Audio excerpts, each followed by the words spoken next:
सबसे ताकतवर दो जीव होते हैं, एक हाथी और दूसरा घोड़ा। घोड़ा भी घास और चना खाता है और सबसे तेज दौड़ता है।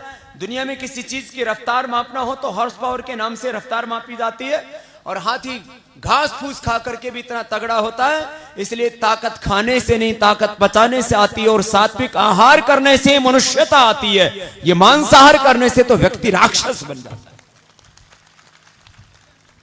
तो आज तुम कह रहा था, आज समाज में एक गलत बात सिखाई जा रही है। सभी स्कूल, कॉलेज, यूनिवर्सिटियों से लेकर के ये तथाकथित सो कॉल्ड एलिट क्लास, तथाकथित ये जो पढ़े लिखे लिटरेट इडियट्स, वो क्या सीख रहे हैं? यही सीख रहे हैं। एक बार सब चीजों का टेस्ट करके देखना चाहिए। और जो युवक युवतियों का भोला मन होता है, कोमल मन होता है, उसमें बात बैठ जाती है और वहीं से गलत ट्रेनिंग शुरू हो गई। एक बार सब चीजों का टेस्ट करके देखना। फिर जो कुछ अच्छा है सो पश्चिम से आया, जो कुछ अच्छा है वो ब्रिटेन से आया, अमेरिका से आया, यूरोप से आया। साइंस है, टेक्नोलॉजी है, सिविलाइजेशन है, एनलाइटमेंट है, डेवलपमेंट है। जो कुछ अच्छा है वो पश्चिम से आया। पश्चिम की भाषा बहुत अच्छी है, अंग्रेजी, फ्रांस, जर्मन, डच। पश्चिम की भाषा बहुत अच्छी है। अरे क्या अच्छी? दुनिया में यदि सबसे बढ़िया भाषा है तो वो संस्कृत भाषा, और दुनिया की सबसे घटिया भाषा है तो अंग्रेजी भाषा। लेकिन अंग्रेजी का महिमा मंडन इतना ज्यादा हो गया कि विश्व की जो मूल भाषा, सारे विश्व की भाषाओं की जननी संस्कृत, उसको हमने भुला दिया, अपनी मातृभाषाओं को भुला दिया। जापान दुनिया का छोटा सा देश है, हिंदुस्तान में 100 जापान तैयार हो सकते हैं। उसने अपनी भाषा को नहीं छोड़ा, अपनी संस्कृति को नहीं छोड़ा, स्वाभिमान को नहीं छोड़ा, पुरुषार्थ किया, और आज जापान दुनिया में सबसे आगे। छोटा सा देश, पूरी दुनिया की अर्थव्यवस्था उसके नियंत्रण में। अपनी संस्कृति, अपनी सभ्यता, अपनी भाषा, अपने देश के प्रति स्वाभिमान सीखना है तो जापान से बढ़िया कोई उदाहरण नहीं हो सकता, उससे बड़ा कोई आदर्श नहीं हो सकता। लेकिन हमने हर बात में अपने आप को कोसा, अपने आप को हीन समझा, और जिनकी कोई औकात नहीं, जिनकी कोई हैसियत नहीं है, जिनका कोई वजूद नहीं है। 500 साल पहले दुनिया में अमेरिका कहां बसता है किसी को पता न था। 2000 साल पहले यूरोप का नामो निशान तक नहीं था। 1400 साल पहले इस्लामिक संस्कृति और सभ्यता का भी किसी को पता न था। जब 1400 साल पहले इस्लाम न था, 2000 साल पहले ईसाइयत नहीं थी, और 500 साल पहले अमेरिका का अता पता न था। 1,96,8,53,113 वर्षों से यदि कोई संस्कृति और सभ्यता है तो वैदिक संस्कृति और सभ्यता, और उसका देश हमारा। अपने देश के इस प्राचीन गौरव को भूल करके हम इतनी गुलामी में, इतनी दास्यता में, इतनी आत्मग्लानि में हम जीने लगे कि हमको अपना गौरव विस्मृत हो गया था। वो तो धन्य हो उस महर्षि दयानंद को जिन्होंने अपने अतीत के गौरव को हमें याद दिलाया, धर्म को विज्ञान की दृष्टि से देखने का हमें सामर्थ्य दिया, और उसी ऋषि दयानंद के सपनों का भारत बनाने के लिए यहाँ पर आज ये वैदिक गुरुकुल दरहरी की स्थापना की। इसके लिए पुनः हम इस गुरुकुल के स्थापना के ऊपर बहुत बहुत बधाई और अभिनंदन देते हैं हम सारे गांव वासियों को, नंबरदार जी को, भाई ओम सिंह जी को, अशोक जी को, रामधन जी आदि, और तमाम वो भाई बहन जो इस अनुष्ठान के प्रति श्रद्धा रखते हैं। भाई बहनों, ये तो बात हुई कि पश्चिम को हमने ये मान लिया कि सब कुछ शुभ आया पश्चिम से आया, अच्छा वहां था और बुरा सब हमारा। एक तीसरी बात कि भारत एक गरीब देश है। इतना बड़ा झूठ इस देश के राजनेताओं ने बोला, और इसमें 99% राजनेता दोषी मैं मानता हूं। मैं उस अखंड भारत की बात नहीं कर रहा जो अफगानिस्तान और पाकिस्तान से लेकर के इधर वर्मा, म्यांमार, बांग्लादेश और वियतनाम तक था, और इधर ये मंगोलिया से लेकर के, तिब्बत से लेकर के जावा, सुमित्रा, बाली और इंडोनेशिया तक। ये इतने इस अखंड भारत की सीमाएं, खंड खंड होता भारत हमने देखा, और अपनी आंखों के सामने ही 3 टुकड़े तो आप में से बहुत से लोगों ने अपनी आंखों के सामने देखे। हिंदुस्तान, पाकिस्तान और बांग्लादेश आज भी इतने पतन के बाद भी, इतने खंड खंड होने के बावजूद भी भारत की सीमाएं करीब 33 लाख वर्ग किलोमीटर की। और अपनी जो ये जमीन है करीब 50 करोड़ एकड़ की, इसके अंदर जो भू संपदाएं हैं उसमें 20,000 प्रकार की जो भू संपदाएं, उसमें से 8-10 का ही मैंने मूल्यांकन किया एक दिन बैठ करके। इंटरनेशनल मार्केट के अनुसार हमारे देश के अंदर जो लोहा है, जो कोयला है, जो बॉक्साइड है, जो हमारे देश के अंदर सोना चांदी है, तेल है, गैस है, पेट्रोल है, उसी की कीमत करीब 20,000 लाख करोड़ रुपए की है। आप लोगों को लाख करोड़ गिनना नहीं आता है। बोले बाबा जी यहां तो लाख गिनना आ जाए वही बड़ी बात है, करोड़ तो किसी ने ही देखे होंगे। और फिर करोड़ों में भी सैकड़ों करोड़ या हजारों करोड़, ये भी हमारी गिनती से बाहर की बात है। लेकिन देश का सामर्थ्य कितना है, जब आप ये सोचेंगे तो आपको अपने देश पर भी गौरव होगा और खुद के भारतीय होने पर भी आपको गौरव होगा। 33 लाख वर्ग किलोमीटर में फैला भारत, 20,000 प्रकार के प्रभु समुदाय, उनमें कहा 8-10 की कीमत 20,000 लाख करोड़ रुपए से ज्यादा की। माने अमेरिका की कुल जो जीडीपी है उससे भी 20 गुना ज्यादा। यदि भारत में आज तक जो लूटा है वो हमें वापस मिल जाए, और वो हमें वापस लेना ही है, क्योंकि हम कोई भीख नहीं मांग रहे, हम अपना हक मांग रहे हैं। और वो अपना हक यदि मांगने से हमें नहीं मिला तो हम उसको छीनना भी जानते हैं, वो तो लेकर के रहना है। ये लूटा हुआ अपने को हक अपने को लेना है। आज जो हिंदुस्तान लूट रहा है, आज भी करीब 10 लाख करोड़ रुपए की लूट हो रही है। आज करीब 5.5 लाख करोड़ रुपए का देश का बजट होता है, उससे दुगनी तो लूट ही हो रही है। बाकी जो बजट हमें गिनाया जाता है कि 16 लाख करोड़ रुपए को, उसमें से 5 लाख करोड़ रुपए के करीब तो कर्ज और उसकी किस्त के ब्याज के रूप में वापस देना पड़ता है। 5 लाख करोड़ रुपए के जो है नौकरशाहों के, इन राजनेताओं के और तमाम लोगों के ठाट बाट में, इनके वेतन में, इनकी बंगला गाड़ियों में, पेट्रोल में, डीजल में खर्च हो जाता है। 5 लाख करोड़ रुपए एक्चुअल जिसको प्लान्ड एक्सपेंडिचर कहते हैं, उसमें जो है देश के विकास में खर्च होता है, उसका भी 80% वो जो है भ्रष्टाचार की भेंट चढ़ जाता है। एक्चुअल बजट देखा जाए तो देश में 1 लाख करोड़ रुपए देश के विकास के लिए खर्च होता है हर साल। 10 लाख करोड़ रुपए की लूट हो जाती है। मेरा नहीं, देश के सभी इकोनॉमिस्ट का जो इसके ऊपर सर्वे करते हैं, आर्थिक सर्वे होते हैं इसके ऊपर अलग अलग एजेंसियों के द्वारा, उन सबका मानना। और आज तक जो लूटा गया है इसके भी बारे में आपको जानकारी होनी चाहिए और सबको बताना। यदि कोई 100, 200, 500 रुपए किसी की कोई जेब काट ले तो क्या कहते हैं उसको? जेब कतरा। और कोई 1-2 लाख रुपए लूट ले तो लुटेरा, डाकू। और कोई 1-2 करोड़ लूट ले तो उसको नाम ही नहीं पता। महा लुटेरा, कोई महा डाकू या डाकुओं का सरगना। और ये तो 1-2 करोड़ की बात हुई भाई। आपको पता है लूट कितनी है? जल, जंगल, जमीन, भू संपदा और बजट, ये 5 जगह से बड़ी लूट हो रही है। जो कोयला था वो था 50 बिलियन टन। कितना? अरे बोलो तो सही। ये बिलियन टन पता है कितना होता है? ये 50 बिलियन टन कोयले की कीमत इंटरनेशनल मार्केट में होती है करीब 400 लाख करोड़ रुपए। कितना? ये इतना पैसा है आपको अभी गिनने में नहीं आएगा। यदि एक जिले को मिले तो मिलेगा करीब 50,000 करोड़ रुपए। कितना?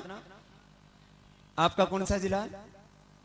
सहारनपुर जिले को यदि कोयला घोटाले का पैसा ही ठीक ठाक मिल जाए, ये लूटा हुआ, तो 50,000 करोड़। एक गांव को, दलड़ी जैसे गांव को मिलेगा करीब 100 करोड़। कितना?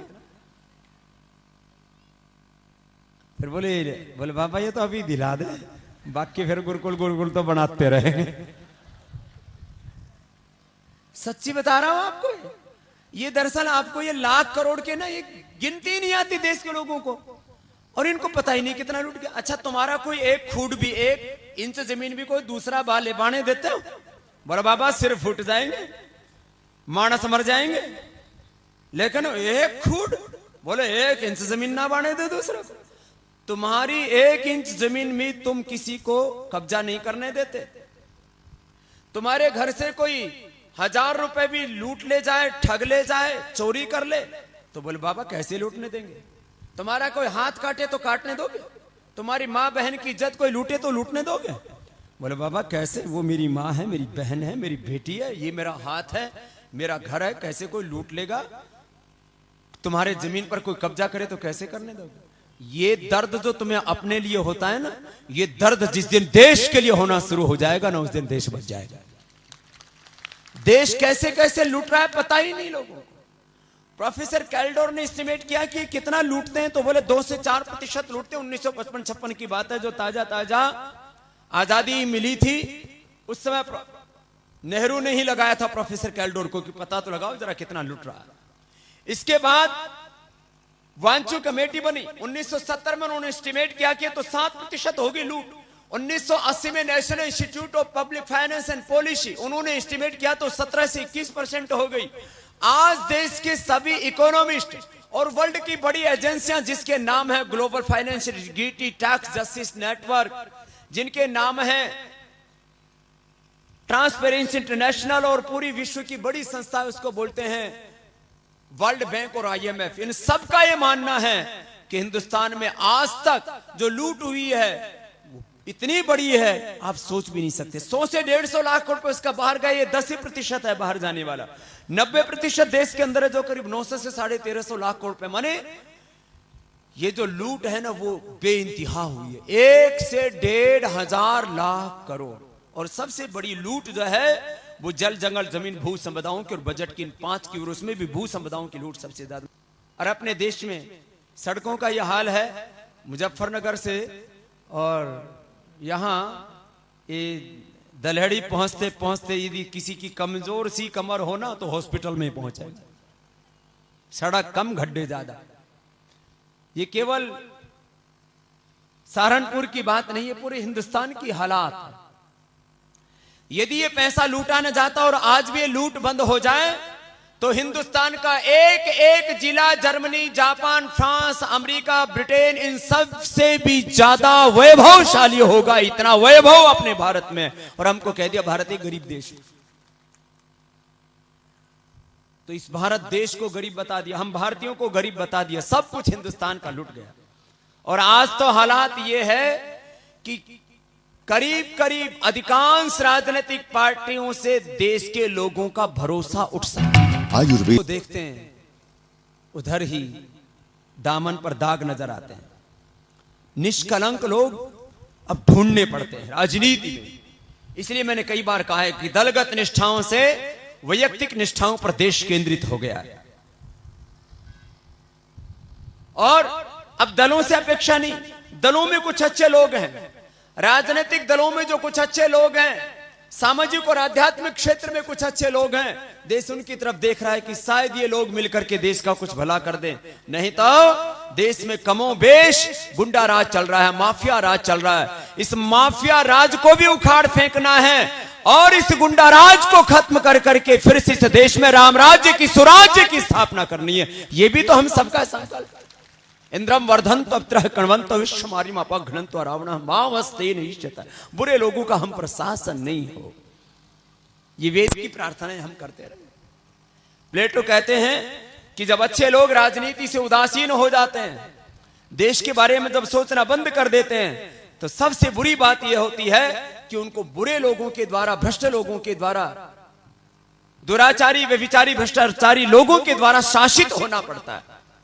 इससे बड़ी और शर्मिंदगी की बात क्या हो सकती है कि हमारे देश की नीतियां वो लोग बनाते हैं जिनकी नियति ठीक नहीं है। इतना लूटा है अपना देश। मैं कह रहा था एक तीसरा बड़ा झूठ ये बोला गया कि भारत एक गरीब देश है। हम भारतीय गरीब हैं, और इस देश में जो ब्राह्मण, क्षत्रिय, वैश्य हैं उनमें भी बहुत से लोग अभावग्रस्त हैं। पिछड़े अति पिछड़ों की तो और हालात खराब है, दलितों की तो हालात उससे भी ज्यादा बदतर है, वाल्मीकि के हालात भी बहुत ज्यादा बदतर है। ठीक है, कुछ लोगों को थोड़ी बहुत नौकरियां मिली हैं, लेकिन अधिकांश लोग भूमिहीन, साधनहीन, धनहीन, दरिद्र। वनवासियों को तो करीब 1 लाख वनवासियों के गांव को तो उजाड़ ही दिया गया है, उनको बेदखल कर दिया गया अपने घरों से। और उनमें से फिर कोई नक्सलवादी बन गया, कोई माओवादी बन गया, और हाथों में बंदूकें उठा करके अपने ही लोगों के, अपने ही वतन के लोगों के खून के प्यासे बन गए। बहुत बुरी हालत है देश की, बहुत दुख होता है। लेकिन आप सोचो कि जहां पर हर रोज लाशें बिछती हों, जमीन खून से लथपथ होती हो, वहां हालात क्या, करीब 250 जिले इस देश के नक्सलवाद से पीड़ित हैं। तो मैं कह रहा था एक तरफ अपार धन दौलत मेरे देश में, और दूसरी तरफ इस देश में दरिद्रता इस कदर पहली बार गवर्नमेंट ने कम से कम फूड सिक्योरिटी बिल के बहाने से यह स्वीकार तो किया कि 80 करोड़ से ज्यादा लोगों को खाने के लिए पूरा भोजन नहीं मिलता है। भूख और कुपोषण के शिकार करीब 20,000 से ज्यादा लोगों की हर दिन मौत हो जाती है भूख और कुपोषण के कारण से। पाप तो और भी बहुत हो रहे हैं। करीब 30,000 गायों की रोज हत्या होती है हिंदुस्तान में।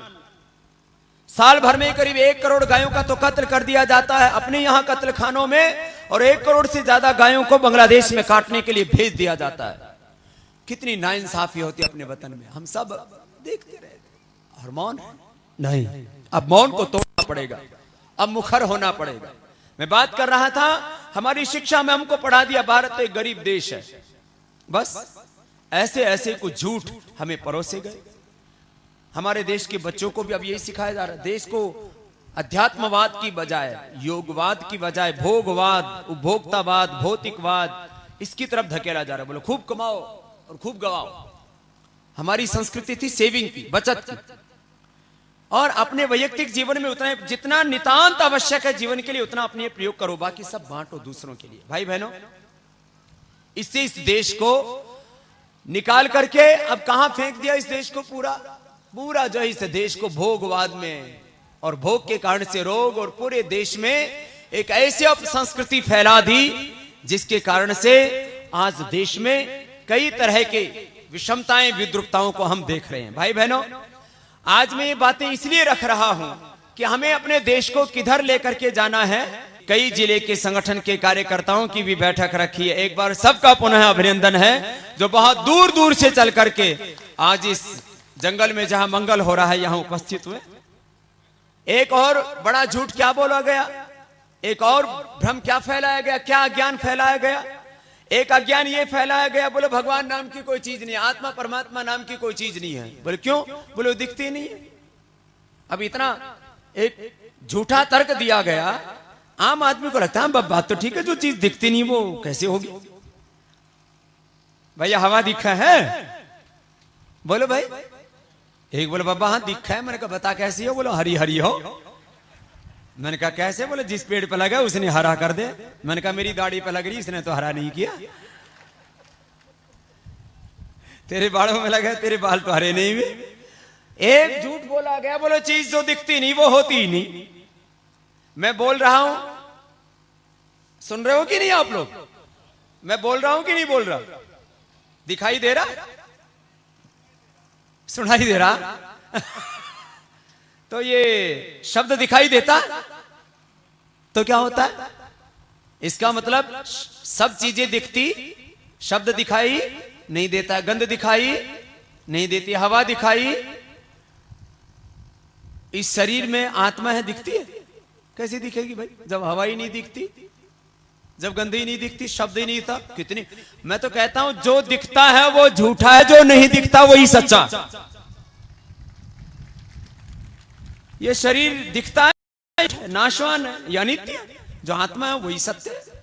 जो नहीं दिखता वही सत्य है, जो दिखता है वो तो झूठा है। लेकिन हमारे बच्चों को झूठ सिखा दिया, बोला आत्मा दिखता ही नहीं, परमात्मा दिखता ही नहीं, होता ही नहीं। तो हमारे देश के लोगों को नास्तिक बना दिया इसी छोटे से मिथक से। और एक और बात बता दी। वो क्या बात बता दी? हमें अपने पुरखों ने बताया हम भगवान की संतान, हम भारत माता की संतान, भारत माता की जय, माता भूमि पुत्र हम पृथ्व्या, ये हमारा मादरी वतन। मुसलमानों ने कहा ये मादरी वतन, अंग्रेजी पढ़ने लिखने वालों ने कहा ये मदरलैंड। हमने अपने आप को भारत माता की संतान कहा, भगवान की संतान कहा। हमें क्या बता दिया? आज स्कूलों में, कॉलेजों में, यूनिवर्सिटियों में क्या पढ़ाया जाता है? आदमी कहां से पैदा हुआ? अमीबा से। अमीबा क्या बना? बंदर। बंदर से क्या बना? बोलो आदमी। ये क्या सिद्धांत पढ़ाया जाता है? डार्विन का। भाई आज भी वो अमीबा है, वो अमीबा तो बंदर नहीं बनता रहा। आज भी बंदर है, बंदर आदमी नहीं बनता। ज्यों का तू है सारा मामला। ये हमें विकासवाद का झूठा सिद्धांत दिया। जो विकासवाद की झूठी थ्योरी दी, उससे प्रॉब्लम क्या हुई? आदमी को कह दिया कि तुम तो पशु से ही बने हो, पशु जैसा आचरण यदि करो तो दिक्कत क्या है। और हमें पढ़ाया क्या जाता है सोशल साइंस में? मैं लीजिए सोशल, अरे बोले तो आगे एनिमल। आदमी एक सामाजिक जानवर है। बताओ मतलब और हम भी पढ़ के राजी हो रहे, अपने बालकों ने भी पढ़ा रहे।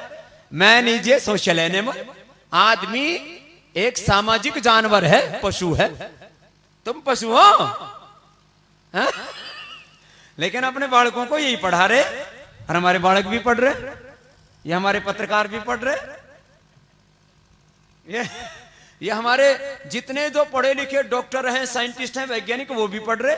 अरे हम पशु नहीं है, हम जानवर नहीं है, हम अमीबा से या हम किसी बंदर की से पैदा नहीं हुए, उसकी औलाद नहीं है। हम पिता परमेश्वर की संतान हैं, हम भारत माता की, हम ऋषियों की संतान हैं। अब वो चीज हमें भुला दी, हमारे भीतर एक ग्लानि और पैदा कर।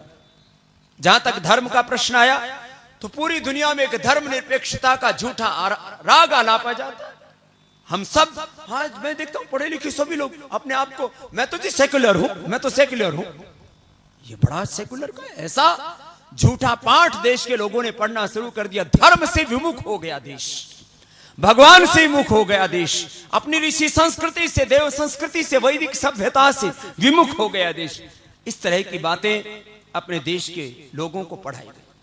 पूरी दुनिया में अहिंसा और शांति की बातें होती हैं, उसके लिए बड़ी बड़ी सभाएं की जाती हैं, लेकिन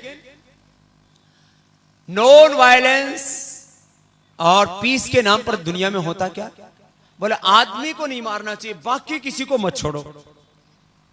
ये नॉन वायलेंस की बात आज सारी दुनिया कर रही है, लेकिन गाय खा रहे हैं, भैंस खा रहे हैं, बकरे खा रहे हैं, कबूतर खा रहे हैं, सारे जीव जंतुओं की लाशें बिछा दी। देह जो देवालय शिवालय था उसको शमशान बना दिया, कब्रिस्तान बना दिया। क्या हो रहा है? बस आदमी को छोड़कर के बाकी किसी की भी हिंसा करो तो कोई दिक्कत नहीं।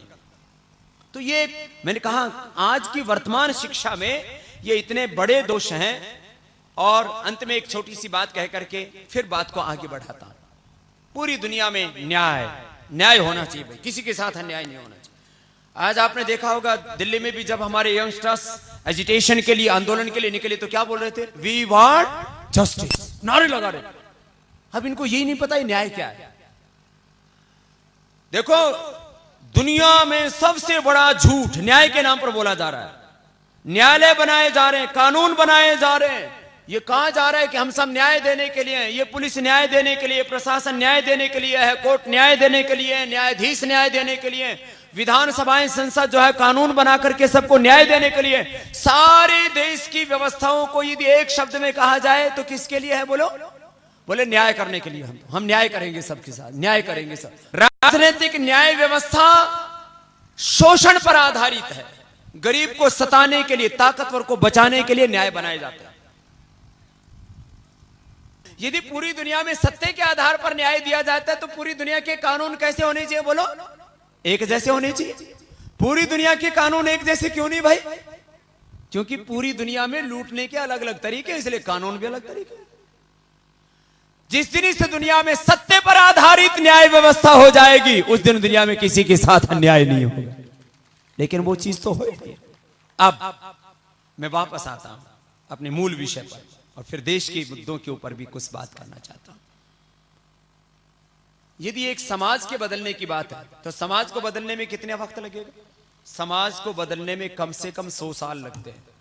सबसे पहले बच्चों को बदलना पड़ेगा, और बच्चे का माइंड सेट बदलने के लिए किसको बदलना पड़ेगा? शिक्षा पद्धति को। बहुत से ऐसे दुनिया के देश हैं जहां 99% लोग मांसाहारी। बहुत से दुनिया के ऐसे देश हैं जहां 99% लोग शराब पीते हैं। बच्चे 5 साल के बियर पीना शुरू करते हैं और 9-10 साल के वाइन पीना शुरू कर देते हैं, और फिर स्ट्रॉन्ग जो है ये दारू पीना शुरू कर देते हैं, तेज शराब पीना शुरू कर देते हैं, अल्कोहल पीना शुरू कर देते हैं, लीकर पीना शुरू कर देते हैं।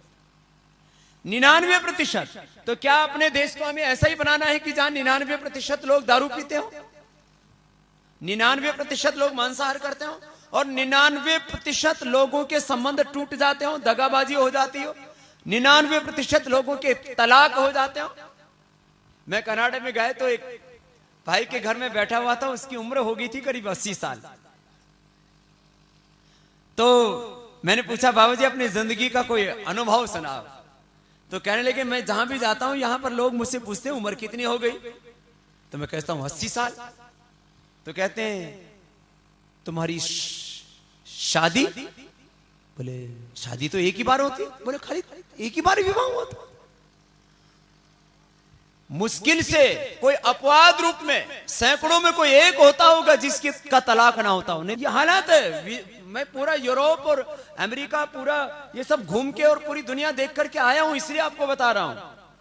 हम ये क्या, ये माइंडसेट का ही प्रश्न है। वो कहते ठीक है, जब तक दिल मिला तब तक ठीक है, ना अगले दिन बस। और उधर जाकर के कोर्ट में एफिडेविट दे देते। कानून ऐसे बनाए हुए हैं कि आप जब चाहो तब अपना। अब तो हिंदुस्तान में भी ऐसे, हिंदुस्तान में मैं मानता हूं कि अन्याय भी कुछ जो है कुछ लोग करते थे, कुछ कानून ठीक भी बने हैं जो थोड़े बहुत सत्य पर आधारित है, सत्य के करीब है। लेकिन कहता हूं जिंदगी भर मत बोलो, लेकिन कानून, खाली कानून बदलने से समाज नहीं बदलता। सदाचार इतना ऊंचा हो जाए कि कानून की जरूरत ही ना पड़े, ऐसा देश हम बनाना चाहते हैं। खाली कानून बना करके हम किसी भी चीज को खत्म नहीं कर सकते। हाँ, कानून एक पक्ष है। जो बुरे लोग, जो राक्षसी प्रवृत्ति के लोग, उनके लिए कानून बहुत जरूरी है। लेकिन सबसे जरूरी बात यह है कि लोगों के विचार इतने ऊंचे हो, जीवन इतने ऊंचे हो, तब त्याग इतना ऊंचा हो, उदात्त चरित्र हो लोगों के। वो चीज तो संस्कारों से आएगी। तो माइंड सेट, इसका बड़ा महत्व है। मैं साधु क्यों बना भाई? बोलो, किसने बनाया मुझे साधु? मेरे विचारों ने। आपका ब्याह किसने करवाया?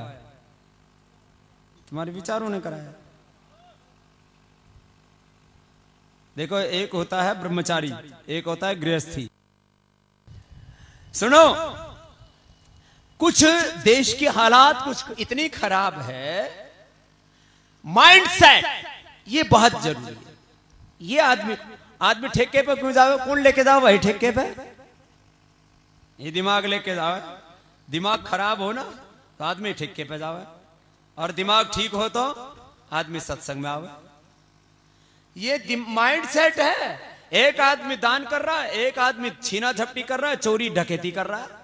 एक आदमी सदाचारी है, एक आदमी दुराचारी है। एक आदमी शाकाहारी है, दूसरा मांसाहारी है। किससे है बोलो? सारा खेल किसका है? दिमाग का, माइंड सेट का।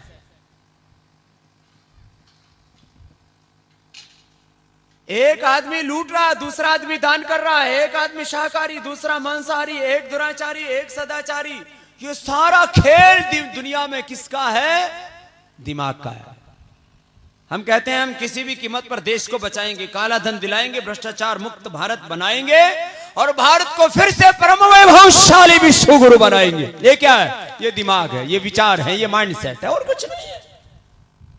तो ये जो गुरुकुल बनाए जा रहे हैं ना, इसका उद्देश्य है कि बच्चों का माइंडसेट चेंज होना चाहिए। मैं इस बात को गर्व से कह सकता हूं कि हमारा एक भी गुरुकुल का ब्रह्मचारी, आज सैकड़ों गुरुकुल पूरे हिंदुस्तान में चलते हैं। महर्षि स्वामी दयानंद के सपनों को साकार करने के लिए महर्षि दयानंद ने दर्शन दिया। उस दर्शन को, उस विचार को व्यवहारिक रूप दिया स्वामी श्रद्धानंद ने। चाहे वो देश के स्वाभिमान का, आजादी का प्रश्न था, या भारत की शिक्षा व्यवस्था जो सनातन आर्ष ज्ञान परंपरा थी हमारी, उसको प्रतिष्ठापित करने का प्रश्न था, सब काम किया। मैं बात आपसे कह रहा था, एक तरफ ये पाश्चात्य शिक्षा पद्धति, बड़े बड़े घोटाले कौन कर रहे हैं भाई? कोई मजदूर कर रहा है क्या? मैं आपसे पूछता हूं, कोई किसान कर रहा है घोटाले देश में? कोई एक घोटाला बना दो कि कोई बता दो हिंदुस्तान में कोई किसानों ने किया हो। कोई एक घोटाला बता दो जो मजदूरों ने किया हो। कोई एक घोटाला बता दो किसी दलित, किसी गांव के दलित ने किया हो, किसी वाल्मीकि ने, किसी वनवासी ने किया हो। कोई एक घोटाला बता दो जो इस देश के किसी साधारण आदमी ने किया हो। तो ये जो पूरा गड़बड़ घोटाला हो गया ना, यहां से हुआ। शिक्षा बदल गई। तो अपने बच्चों को अच्छी शिक्षा दीजिए। ये माताओं से भी कह रहा हूं, ये बेटियां बीड़ी क्यों नहीं पीती? आप लोग पियो, कोई हुक्का पियो, दारू पियो, नहीं पीती। क्यों? क्योंकि तुम्हारी मां नहीं पीती थी। और ये ज्यादातर बालक क्यों पीना शुरू कर दें? अपने दादा ने देखे हैं, अपने बापू ने देखे हैं, वो हुक्का गुड़गुड़ावा है, तो यो भी सोचा इस आवाज में से कोई मजा आता होगा। तो वो भी एक्सपेरिमेंट करके देखा है कि मैं भी गुड़गुड़ करके देखूं। सुन लो भाई, जितने भी बुजुर्ग बैठे हुए हो, भूल चूक से जिन्होंने आज तक पी लिया तो ठीक है, बहुत हुक्के में तो कुछ निकला तो है नहीं धुआं की सिवा। अपने देखो, एक पिता मात्र संतान पैदा करने से ही नहीं हो जाता है, औलाद होने से ही कोई मां नहीं बन जाती है। हमें ऐसा आचरण करना चाहिए जिस आचरण को कर करके आपके बेटा और बेटी स्वयं को गौरवान्वित महसूस करते। कोई ऐसा काम मत कीजिए कि आपके बच्चे जिस काम को करके, जिस काम को देख करके शर्मिंदा महसूस। मां बाप वो ही नहीं होते जो बच्चों को संपत्ति दौलत दे करके जाते हैं, मां बाप वो होते हैं जो अपने बच्चों को संस्कार दे करके जाते हैं। आप संस्कार दीजिए ना, शिक्षा और संस्कारों से निर्माण होता है। क्या देश में माने लूट की इंतहा पार हो गई है, बहुत बुरा हाल देश का हो गया। भाई बहनों, मैं कह रहा था सारा खेल किसका है? बोलो, माइंडसेट का, दिमाग का है। और ये शिक्षा दिमाग को बदलती है। तो 25 वर्ष तक हमारे बच्चों को पढ़ाया क्या जा रहा है? खबर ही। एक तरफ 25 साल, मैं कहता हूं किसी बच्चे को, किसी जवान को हमारे सामने 25 दिन बैठा दीजिए, 25 दिन में हम हैवान को, शैतान को इंसान बना सकते हैं। और वो एक भगवान का वरदान बनकर के जो बच्चा बनकर के आया, उसको 25 सालों में हैवान बना देते। इसलिए हिंदुस्तान में सबसे पहली बदलाव की जो जरूरत है व्यवस्था परिवर्तन में, तो शिक्षा व्यवस्था बदलने की जरूरत है। ये मैकाले की शिक्षा पद्धति जब तक हिंदुस्तान से खत्म नहीं होगी, तब तक नए भारत का निर्माण हो ही नहीं सकता। इसलिए अपने बच्चों को अच्छी शिक्षा, आध्यात्मिक शिक्षा, संस्कार युक्त शिक्षा, सदाचार युक्त शिक्षा देने की आवश्यकता है। मैं तो गुरुकुलों में पढ़ा। लोग बोलते थे गुरुकुलों में पढ़े हुए दुनिया में सबसे पीछे रहते हैं। संस्कृत और हिंदी पढ़ करके व्यक्ति कोई वर्ल्ड सेलिब्रिटी नहीं हो सकता। मैं अपने आप को सेलिब्रिटी नहीं कहता हूं, मैं अपने आप को कोई सुपरस्टार नहीं कहता हूं। मैं अपने आप को कोई महिमा मंडित करने के लिए ये भाषण, व्याख्यान, प्रवचन नहीं दे रहा, लेकिन आपको इतनी सी बात जरूर कह रहा हूं। आज यदि 200 से ज्यादा देशों के 700 करोड़ से ज्यादा लोगों तक योग, आयुर्वेद और भारतीय संस्कृति का संदेश पहुंचाने के लिए प्रभु ने हमें निमित्त बनाया, तो उसका माध्यम अपनी संस्कृति है, अपना संस्कृत है, अपनी भाषा है, अपनी सभ्यता है। और आप लाखों करोड़ों लोगों तक छा सकते हैं, उन तक जा सकते हैं। आपके भीतर ऊंचा चरित्र होना चाहिए, ऊंचा विचार होना चाहिए, आपके भीतर सदाचार होना चाहिए। तो ये मन से बात निकाल। जहां तक भाषाओं का प्रश्न है, भाषाएं एक क्यों, अनेक सीखी। हमने सबसे पहले गुरुकुल घासेड़ा को बड़ा रूप दिया, अब हमने आचार्य कॉलम बनाया। उसमें हम इंग्लिश के साथ साथ और भी वर्ल्ड की दूसरी लैंग्वेजेज उसमें सिखा रहे हैं। मैथमेटिक्स, साइंस, टेक्नोलॉजी, सब कुछ, फिजिक्स, केमिस्ट्री, हिस्ट्री, सब कुछ पढ़ा रहे हैं। लेकिन उसके साथ सबको अष्टाध्यायी पढ़ा रहे हैं।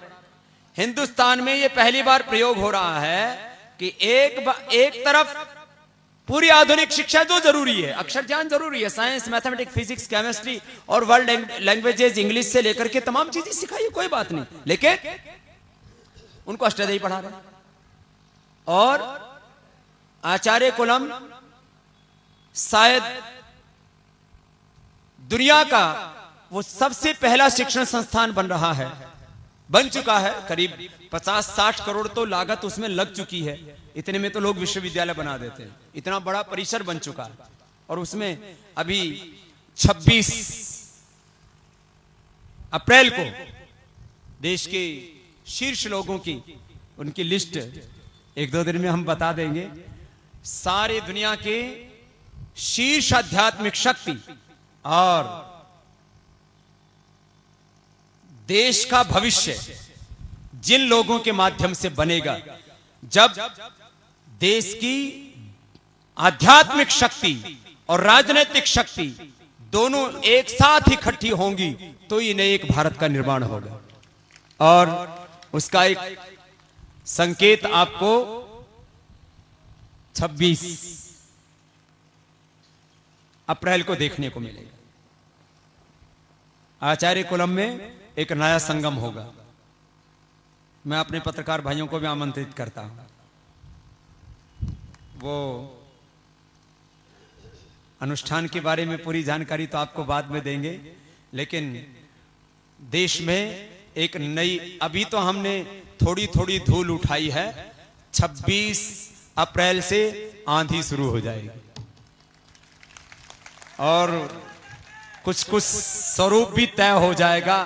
बाकी धीरे धीरे मंजिल की ओर आगे बढ़ेगा देश, कुछ नए संदेश आपको मिलेगा।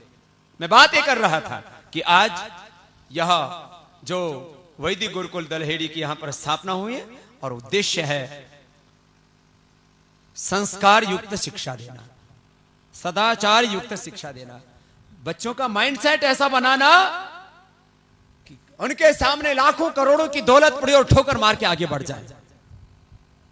हमारे यहां सिखाया क्या जाता था, मातृवत परदारेषु परद्रव्येषु लोष्ठवत आत्मवत सर्वभूतेषु यः पश्यति स पंडित। विद्वान कौन है? खाली अक्षर ज्ञान वाला ना मेरे भाई। सब मां बहन बेटी